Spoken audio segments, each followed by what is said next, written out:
Shalom, Bapak Ibu, Saudara-saudari, Jemaat Gereja Kristen Jawa, Gandaria, serta Pepantan Cawang yang dikasihi oleh Tuhan Yesus Kristus dimanapun berada.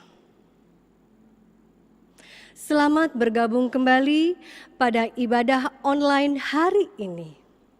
Ibadah Pentakosta, Minggu 31 Mei 2020 dengan tema Menerima Aliran Hidup dari Roh Kudus. Walaupun kita belum bisa berkumpul di gereja saat ini, kami berharap Bapak, Ibu, Saudara-saudari tetap setia dengan kasih Tuhan Yesus. Mari siapkan hati dan pikiran kita hanya untuk Tuhan. Ibadah akan dilayani oleh Pendeta Elizabeth Simanjuntak.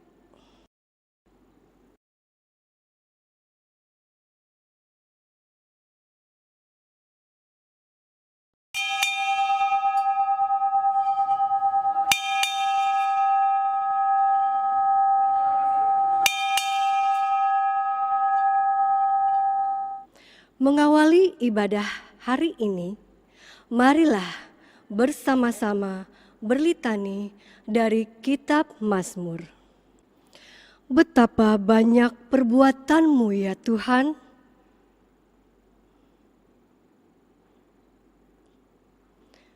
Biarlah kemuliaan Tuhan tetap untuk selama-lamanya.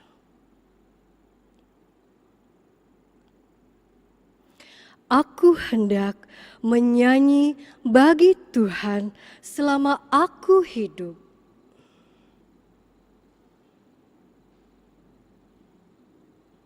Pujilah Tuhan, hai jiwaku. Umat dipersilakan untuk berdiri.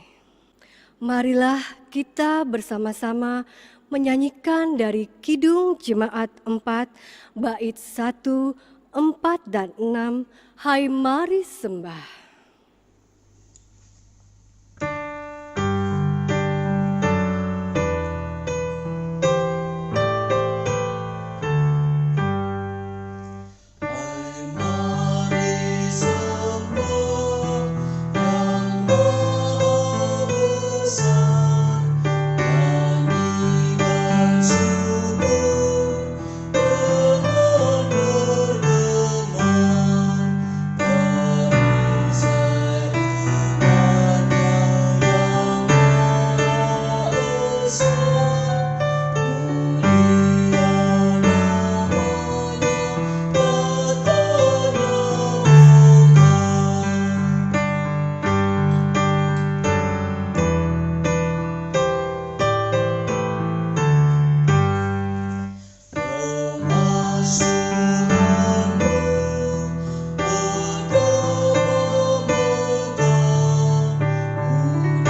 yang terkasih, di hari Pentakosta ini, marilah kita membuka hati kepada karunia kuasa Roh Kudus, karena pertolongan kita adalah di dalam nama Tuhan, Pencipta langit dan bumi.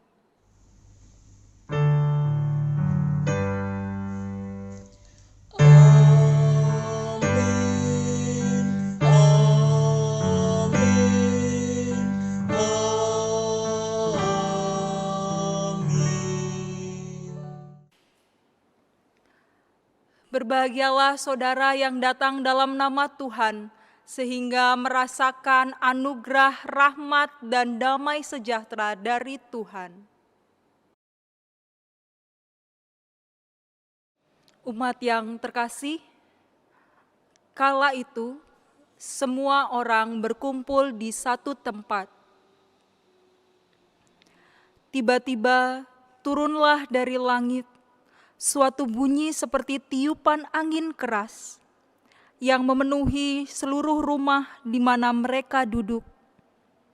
Dan tampaklah kepada mereka lidah-lidah seperti nyala api yang bertebaran dan hinggap pada mereka masing-masing.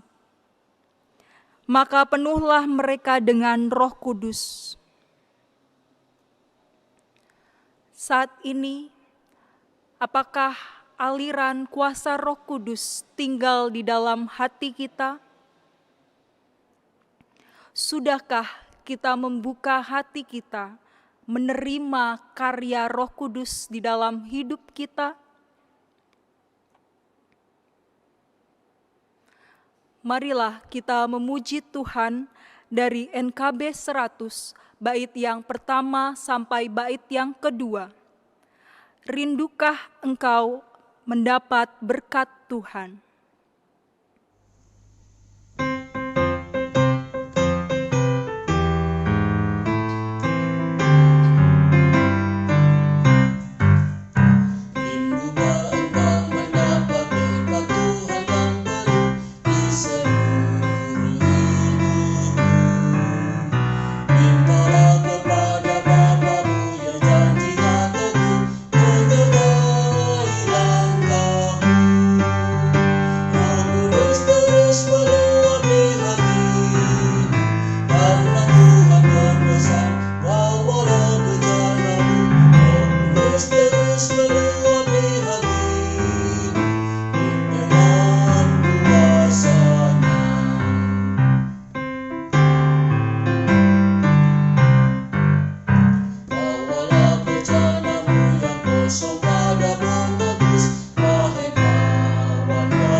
Umat yang terkasih, marilah kita berdoa.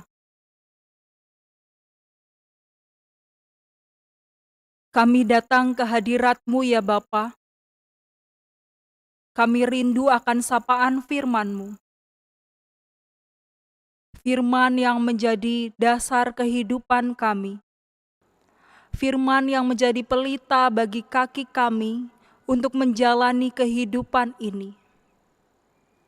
Dan pada saat ini ya Bapa, di dalam kerinduan kami akan firman-Mu, kami memohon kiranya Roh Kudus hadir mengurapi setiap kami di dalam permenungan sabda Tuhan.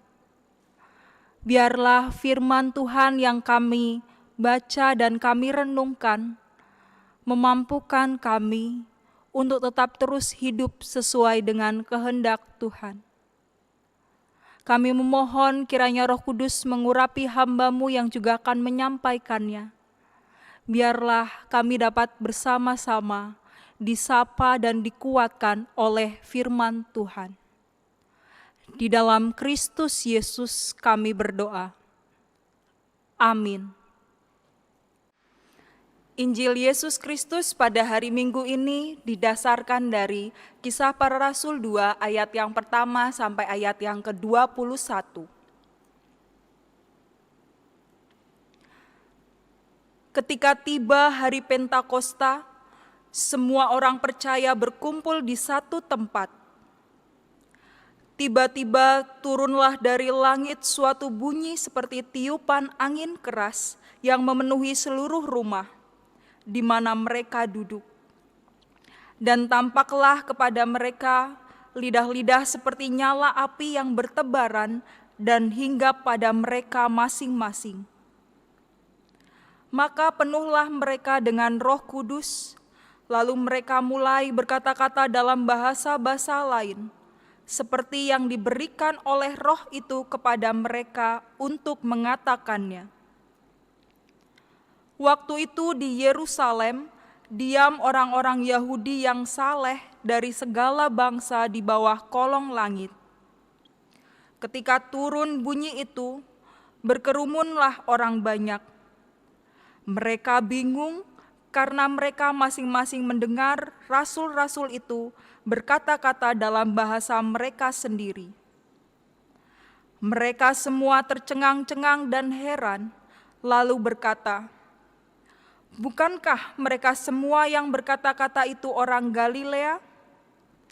Bagaimana mungkin kita masing-masing mendengar mereka berkata-kata dalam bahasa kita sendiri, yaitu bahasa yang kita pakai di negeri asal kita? Kita orang Partia, Media, Elam, penduduk Mesopotamia, Yudea dan Kapadokia, Pontus dan Asia, Frigia dan Pamfilia, Mesir dan daerah-daerah Libya yang berdekatan dengan Kirene, pendatang-pendatang dari Roma, baik orang Yahudi maupun penganut agama Yahudi, orang Kreta dan orang Arab. Kita mendengar mereka berkata-kata dalam bahasa kita sendiri tentang perbuatan-perbuatan besar yang dilakukan Allah." Mereka semuanya tercengang-cengang dan sangat termangu-mangu sambil berkata seorang kepada yang lain, "Apakah artinya ini?" Tetapi orang lain menyindir, "Mereka sedang mabuk oleh anggur manis."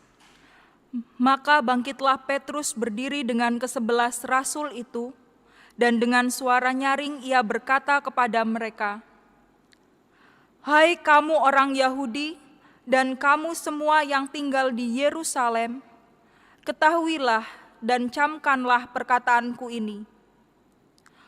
Orang-orang ini tidak mabuk seperti yang kamu sangka, karena hari baru pukul 9. Tetapi itulah yang difirmankan Allah dengan perantaran Nabi Yoel. Akan terjadi pada hari-hari terakhir. Demikianlah firman Allah, bahwa aku akan mencurahkan rohku ke atas semua manusia, maka anak-anakmu laki-laki dan perempuan akan bernubuat, dan teruna-terunamu akan mendapat penglihatan-penglihatan, dan orang-orangmu yang tua akan mendapat mimpi. Juga ke atas hamba-hambaku, laki-laki dan perempuan, akan kucurahkan rohku pada hari-hari itu, dan mereka akan bernubuat. Dan aku akan mengadakan mujizat-mujizat di atas, di langit, dan tanda-tanda di bawah, di bumi, darah dan api, ada gumpalan-gumpalan asap. Matahari akan berubah menjadi gelap gulita, dan bulan menjadi darah sebelum datangnya hari Tuhan, hari yang besar dan mulia itu. Dan barang siapa yang berseru kepada nama Tuhan akan diselamatkan." Demikianlah Injil Yesus Kristus. Berbahagialah setiap orang yang mendengarkan firman Tuhan dan memeliharanya. Haleluya.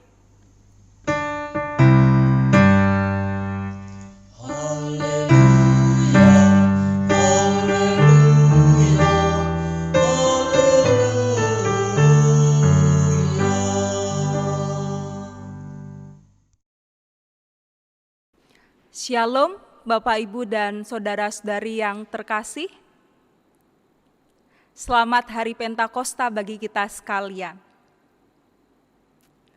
Bapak Ibu dan Saudara-saudari yang terkasih, pada hari Minggu ini sungguh hari yang luar biasa ya Bapak Ibu. Di awal kita melihat tayangan perayaan Pentakosta tahun lalu yang disambut dengan tarian dari Komisi Warga Dewasa.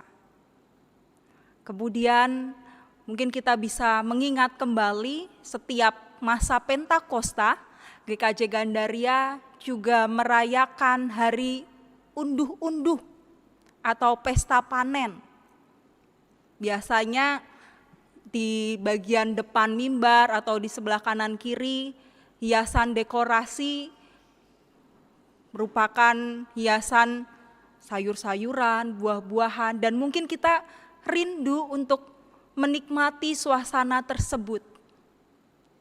Perayaan Pentakosta yang dirayakan dengan penuh sukacita. Bapak, Ibu, dan saudara-saudari yang terkasih, meskipun saat ini kita belum bisa merayakan perayaan seperti pada tahun-tahun sebelumnya, kita masih merayakan ibadah di rumah saja, tapi biarlah semangat Pentakosta tetap selalu ada di dalam hati kita.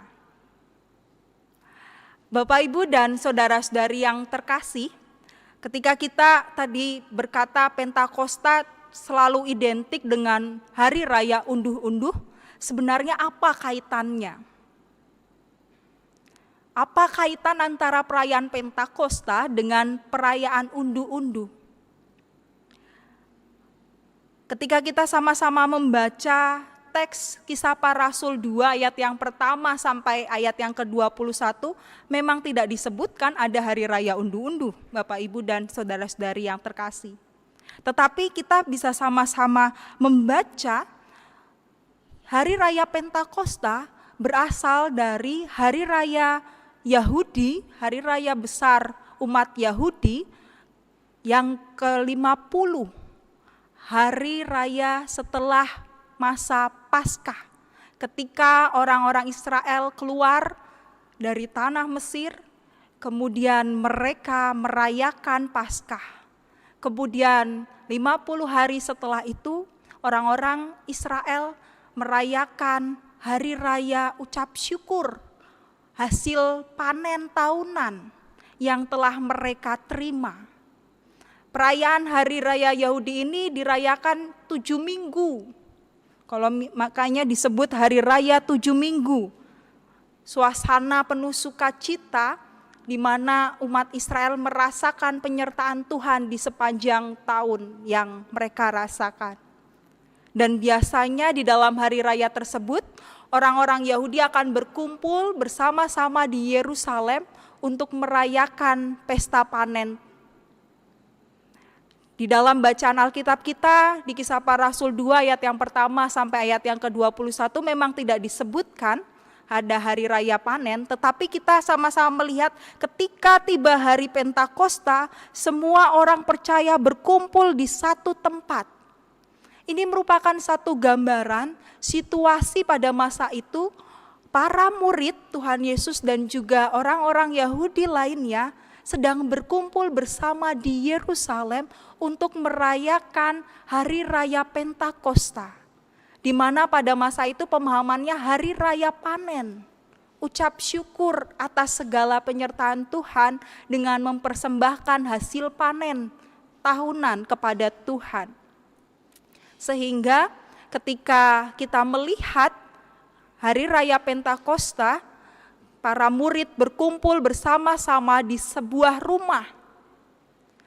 Di dalam situasi tersebut, Bapak, Ibu, dan saudara-saudari yang terkasih, para murid berkumpul mempersiapkan diri untuk merayakan sukacita.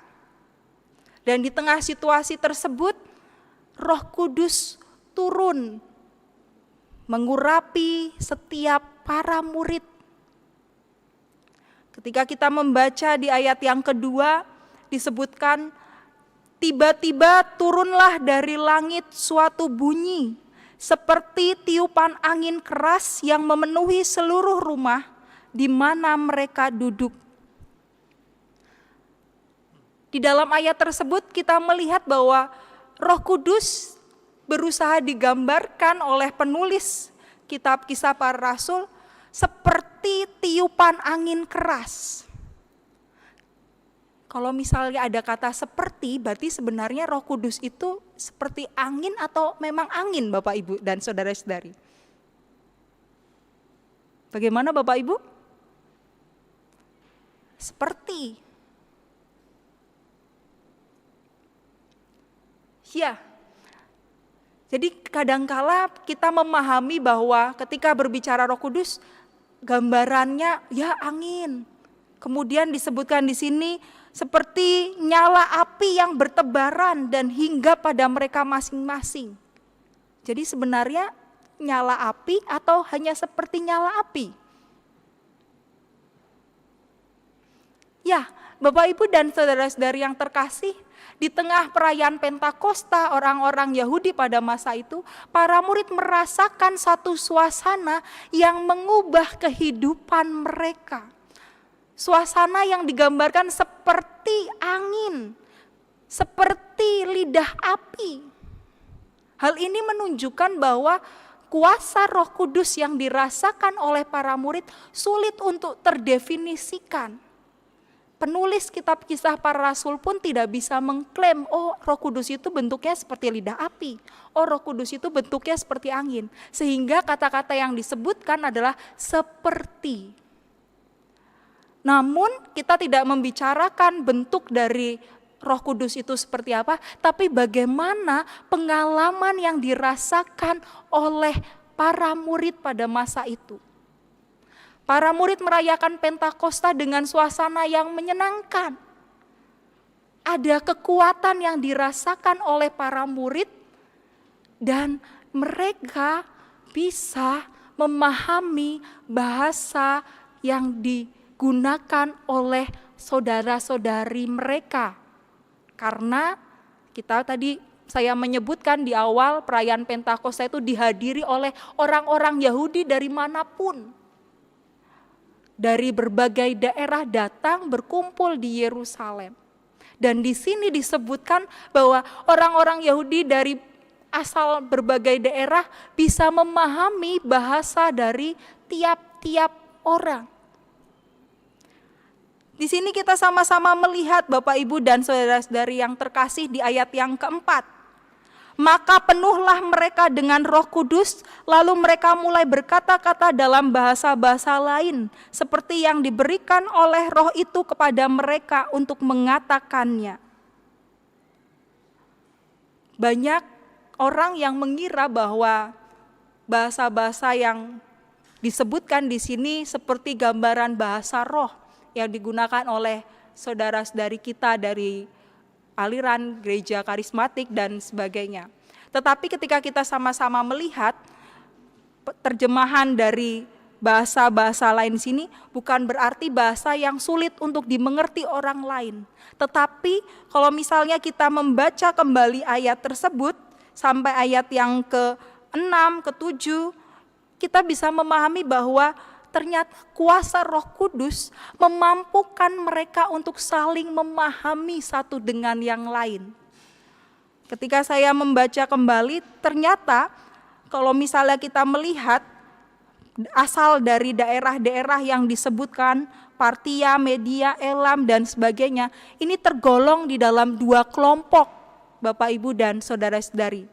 Kelompok yang pertama, saya menyebutkan di sini kelompok Partia, Media, Elam, dan Mesopotamia. Menurut para ahli, kelompok ini termasuk orang Yahudi perantauan yang pernah terbuang ke tanah Asyur. Sehingga bahasa yang digunakan bahasa Aram. Sedangkan kelompok-kelompok lainnya itu di ayat 9b dan selanjutnya Yudea, Kapadokia, Mesir, daerah-daerah Libya, pendatang-pendatang dari Roma, ini merupakan satu gambaran kelompok orang-orang Yahudi yang merantau ke arah barat Palestina, yang berbicara dengan bahasa Yunani.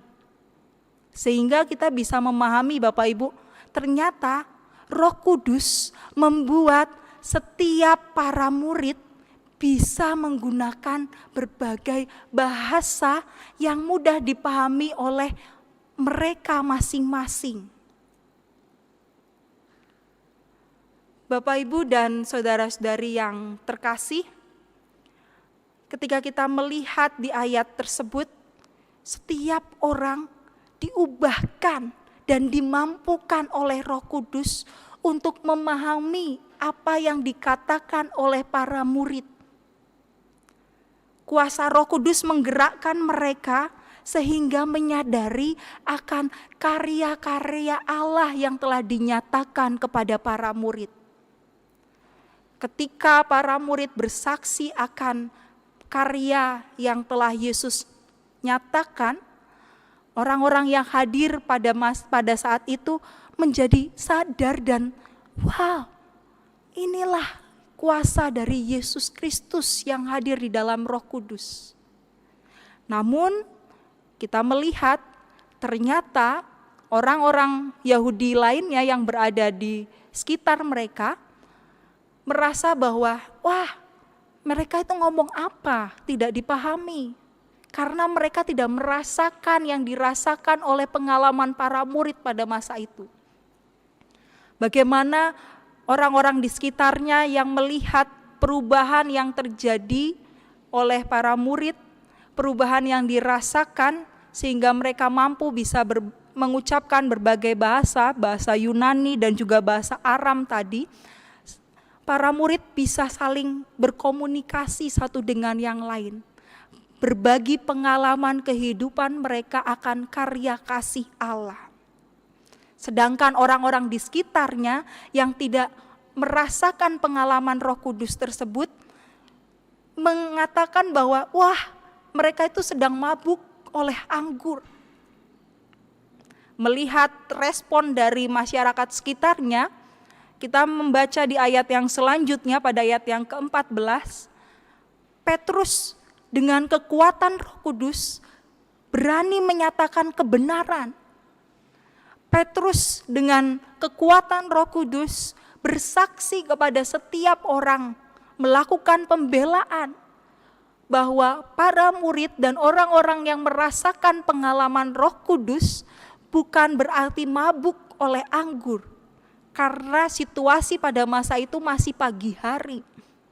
Dan kemudian Petrus berkhotbah kepada orang-orang di sekitarnya bahwa apa yang terjadi pada masa itu merupakan satu nubuatan dari nabi.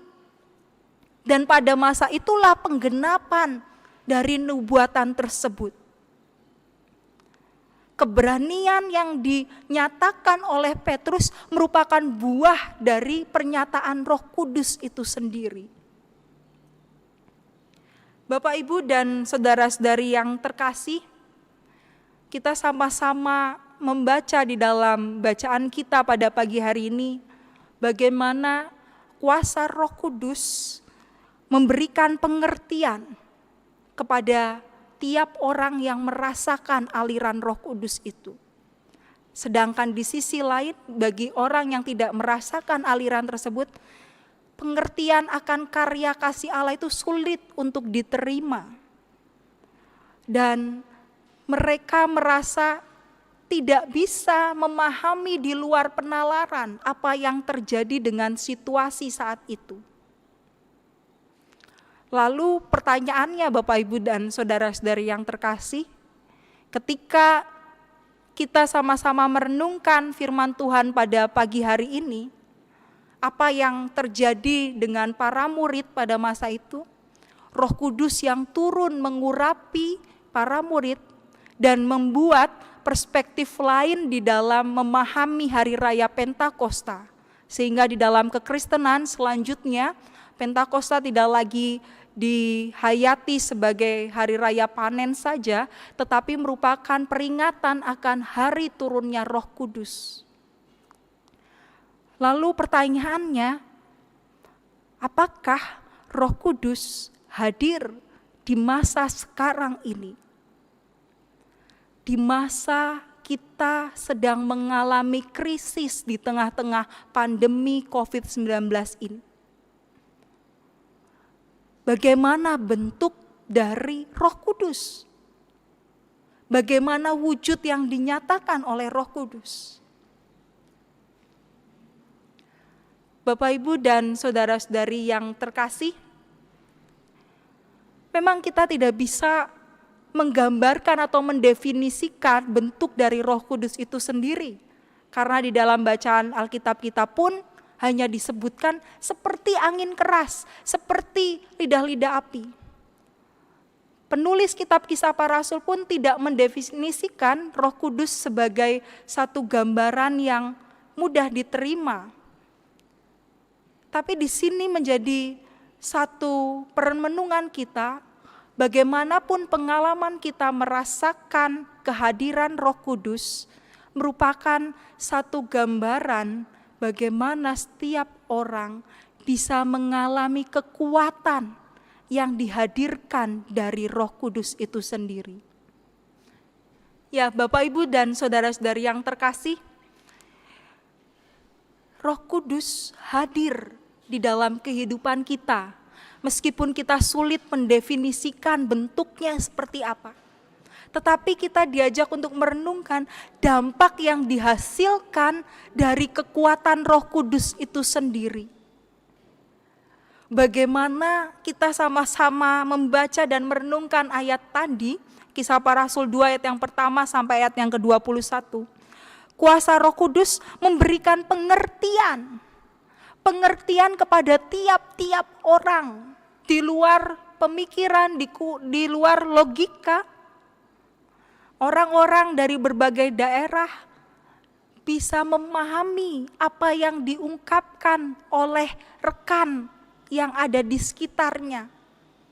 Pengalaman iman yang dibagikan oleh tiap orang memampukan orang-orang tersebut menjadi melihat karya kasih Allah di dalam diri Yesus Kristus. Kuasa Roh Kudus memberikan pengertian kepada setiap orang untuk merefleksikan karya kasih Allah. Bahasa menjadi satu yang digunakan oleh tiap orang di dalam menyampaikan karya kasih tersebut. Kadangkala mungkin kita juga, Bapak, Ibu, dan saudara-saudari yang terkasih, sempat mengalami kebimbangan kali ya, Bapak, Ibu. Ketika kita hendak memutuskan sesuatu, ketika kita hendak melakukan sesuatu, kadangkala kita sering dilema. Mana yang benar, mana yang sesuai. Atau kadangkala kita bingung, apakah ini kuasa dari Roh Kudus, atau apakah ini kuasa dari hanya perasaan saya saja, pengertian saya saja. Bagaimana cara kita membedakannya? Satu hal, Bapak, Ibu, dan saudara-saudari yang terkasih, firman Tuhan di dalam Kisah Para Rasul 2 ayat yang pertama sampai 21 menunjukkan kuasa Roh Kudus memampukan tiap orang untuk melakukan apa yang menjadi kehendak Bapa. Kehendak yang telah Tuhan Yesus ajarkan di dalam kehidupan kita. Sehingga ketika kita ingin membedakannya, apakah ini kuasa Roh Kudus atau bukan, itu tergantung dari apa yang kita pikirkan dan kita putuskan. Apakah apa yang kita lakukan itu sesuai dengan kehendak Tuhan, kehendak Yesus, atau hanya kehendak kita sendiri? Kadangkala mungkin Bapak Ibu melihat di dalam film-film kartun seperti itu ya, ketika orang sedang dilema, ada gambar malaikatnya sebelah kanan, terus ada gambar iblisnya sebelah kiri, orang dilema mana yang benar, mana yang salah seperti itu. Atau mungkin dalam kehidupan kita mau memutuskan sesuatu harus butuh pertimbangan panjang. Satu hal, ketika kita mengundang Roh Kudus hadir memimpin setiap kita, biarlah hal-hal yang kita putuskan tersebut selaraskah dengan kehendak Tuhan atau tidak. Ketika kita merasa itu sudah tidak hal yang selaras, berarti bukan itu yang diinginkan. Tetapi jikalau yang kita lakukan dan kita pikirkan merupakan selaras dengan kehendak Tuhan, itu merupakan satu aliran dari Roh Kudus yang memberi pengertian kepada tiap orang-orang percaya. Sehingga ketika orang-orang percaya mulai mengalami dilema, kita diundang untuk merasakan aliran dari Roh Kudus itu sendiri. Bapak, Ibu, dan saudara-saudari yang terkasih, hal kedua yang dapat kita rasakan dari kehadiran Roh Kudus adalah memberikan kuasa untuk menyuarakan kebenaran. Di dalam refleksi kita di Kisah Para Rasul, kita membaca bagaimana Petrus berani menyuarakan kebenaran. Petrus berani mengatakan apa yang sesungguhnya terjadi. Dan Petrus berani menyatakan apa yang menjadi kehendak Tuhan. Di dalam kehidupan kita sehari-hari, mungkin di tengah pandemi COVID-19 ini, kita seringkali merasa dilema untuk melakukan apa yang menjadi kehendak Tuhan. Bagaimana kita membedakan kuasa Roh Kudus? Kuasa Roh Kudus akan nyata di dalam kehidupan kita ketika kita dimampukan untuk berani menyuarakan kebenaran. Mana yang benar, mana yang sesuai dengan kehendak Allah. Kita tidak lagi takut, kita tidak lagi merasa gentar karena apa yang kita nyatakan, apa yang kita persaksikan merupakan kehendak Tuhan. Dua hal tersebut Bapak, Ibu, dan saudara-saudari yang terkasih, memberikan pengertian, memberikan kuasa untuk menyuarakan kebenaran, yang merupakan dampak ketika seseorang mengalami aliran kuasa Roh Kudus. Dan tidak hanya itu saja Bapak Ibu, kita sama-sama bisa melihat dan berefleksi situasi para murid pada masa itu. Mengucap syukur atas kuasa yang Tuhan berikan, atas segala berkat yang telah Tuhan berikan di dalam kehidupan mereka. Dan bagaimana di tengah-tengah kehidupan kita sehari-hari saat ini bisa mengucap syukur. Ketika di dalam kekristenan merayakan Pentakosta sebagai hari raya unduh-unduh, kalau di dalam kebudayaan Jawa biasanya disebut hari raya panen, merupakan satu ajakan ketika kita memperingati turunnya Roh Kudus, kita sama-sama bisa merasakan rasa syukur atas segala penyertaan Tuhan di sepanjang kehidupan kita. Melewati masa-masa kritis, melewati masa-masa sulit sekalipun, kita masih disertai Tuhan. Sehingga di hari raya Pentakosta ini, kita juga diminta untuk merayakan hari raya unduh-unduh. Meskipun saat ini kita tidak bisa merayakan unduh-unduh seperti tahun-tahun sebelumnya, bagaimana bisa membeli buah-buahan, sayur-sayuran, tetapi kita diberikan kesempatan oleh Tuhan untuk memberikan rasa syukur kita melalui persembahan unduh-unduh.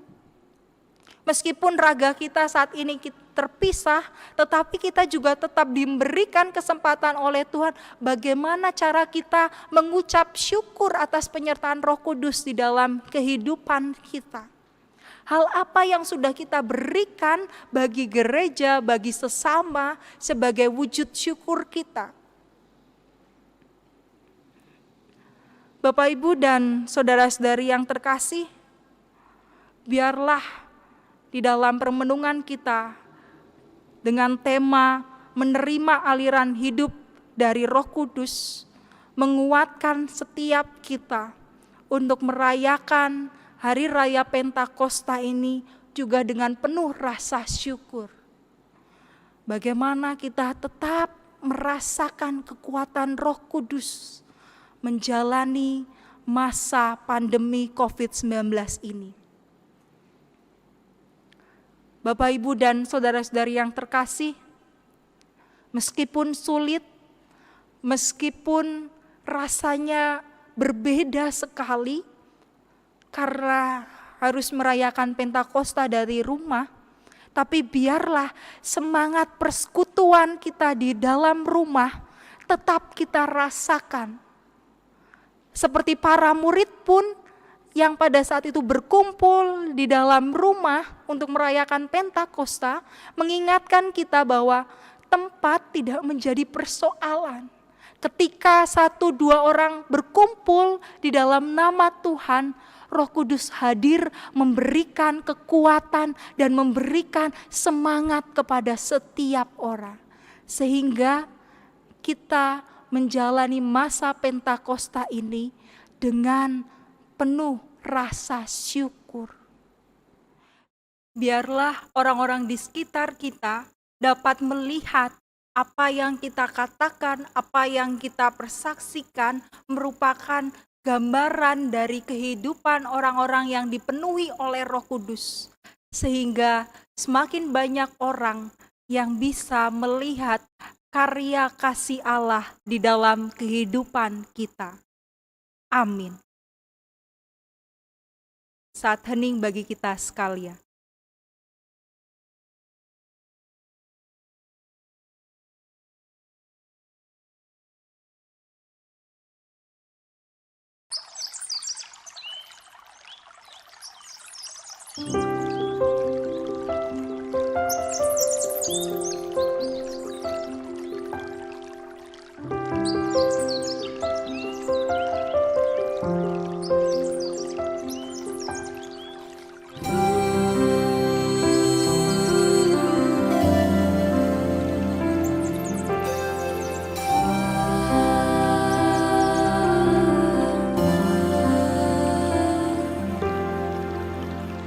Bagaikan tanah kering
Umat dipersilakan untuk berdiri.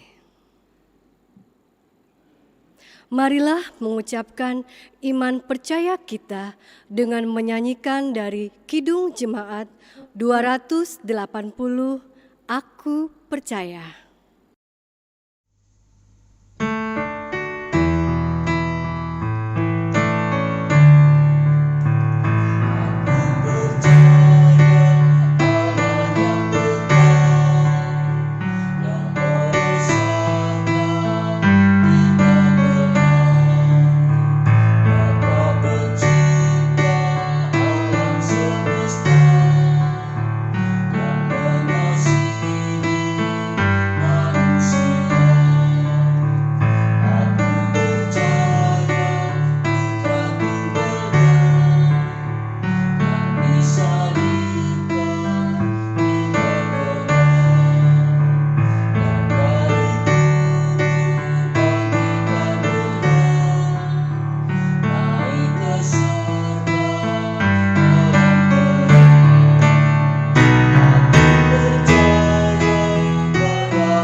Umat dipersilakan duduk kembali. Umat yang terkasih, saat ini kita akan memasuki doa syafaat. Saya akan memberikan kesempatan kepada Bapak, Ibu, dan Saudara-saudari untuk bersama-sama berdoa di dalam hati masing-masing, baik secara pribadi maupun bersama-sama dengan keluarga. Adapun pokok doa yang akan kita panjatkan, yang pertama kita berdoa bagi bangsa dan negara kita. Kita berdoa agar kebijakan yang diambil oleh pemerintah di tengah situasi pandemi COVID-19 ini merupakan satu kebijakan yang terbaik sehingga setiap orang dapat merasakan sukacita. Dan pokok doa yang kedua, kita berdoa bagi para penderita COVID-19, petugas medis, dan orang-orang yang berjuang untuk mengatasi pandemi COVID-19 ini. Pokok doa yang ketiga, kita berdoa agar kesadaran setiap warga negara untuk tetap berusaha sebaik mungkin di dalam memutus mata rantai penyebaran COVID-19. Pokok doa yang keempat, kita berdoa bagi kesehatan seluruh warga GKJ Gandaria dan juga Pepantan Cawang. Pokok doa yang kelima, kita juga berdoa bagi jajaran Yonif Mekanis 201 Jaya Yuda dan juga Yayasan UKI. Pokok doa yang keenam, kita berdoa bagi pergumulan keluarga kita masing-masing. Ketika nanti saya memberi kesempatan kepada Bapak Ibu berdoa, Bapak Ibu dapat berdoa bersama-sama. Kemudian saya akan menutup doa kita. Mari kita berdoa.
Kami datang ke hadirat-Mu ya Bapa, memanjatkan doa-doa syafaat kami. Kami yakin Engkau adalah Allah sumber kehidupan kami. Kepadamu-lah kami berserah. Kami yakin kuasa Roh Kudus memampukan setiap kami untuk berkarya, melakukan setiap usaha yang dapat kami lakukan, sehingga apa yang kami perbuat dapat menyatakan karya kasih Allah. Ampunilah akan kesalahan dosa yang kami lakukan ya Bapa. Biarlah kehidupan kami dapat Engkau bentuk seturut dengan kehendak Tuhan. Di dalam Kristus Yesus kami berdoa. Amin. Saat ini kita memasuki liturgi syukur. Marilah kita nyatakan ungkapan syukur kita melalui persembahan. Baik persembahan mingguan maupun persembahan syukur tahunan atau persembahan unduh-unduh. Firman yang mendasari persembahan adalah 2 Tesalonika 2 ayat 13 demikian. Akan tetapi kami harus selalu mengucap syukur kepada Allah karena kamu, saudara-saudara yang dikasihi Tuhan. Sebab Allah dari mulanya telah memilih kamu untuk diselamatkan dalam roh yang menguduskan kamu dan dalam kebenaran yang kamu percayai. Pengumpulan persembahan dengan diiringi dari Kidung Jemaat 233, bait kedua dan ketiga, Roh Kudus turunlah.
Mari berdoa. Dengan sujud syukur kami datang ke hadirat-Mu ya Tuhan, membawa persembahan kami sebagai rasa ungkapan syukur kami atas begitu banyaknya berkat yang telah Engkau berikan kepada kami. Terimalah persembahan ini ya Tuhan, sucikan dan kuduskanlah. Di dalam nama Tuhan Yesus yang telah mengajarkan kami berdoa. Bapa kami yang di sorga, dikuduskanlah namamu, datanglah kerajaan-Mu, jadilah kehendak-Mu di bumi seperti di sorga. Berikanlah kami pada hari ini makanan kami yang secukupnya, dan ampunilah kami akan kesalahan kami, seperti kami juga mengampuni orang yang bersalah kepada kami. Dan janganlah membawa kami ke dalam pencobaan, tetapi lepaskanlah kami daripada yang jahat. Karena Engkaulah yang mempunyai kerajaan dan kuasa dan kemuliaan sampai selama-lamanya. Amin.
Pakailah waktu anugerah Tuhanmu, arahkanlah hatimu kepada dunia. Jadilah sahabat bagi sesama. Terpujilah Allah, Bapa, Anak, dan Roh Kudus.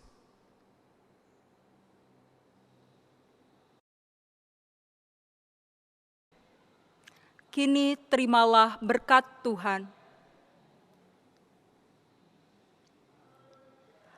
Kiranya Allah damai sejahtera menguduskan kamu seluruhnya. Dan kiranya roh, jiwa, dan tubuhmu terpelihara sempurna sampai pada kedatangan Yesus Kristus Tuhan kita. Ia yang memanggil kamu adalah setia, Ia juga akan menggenapinya. Amin.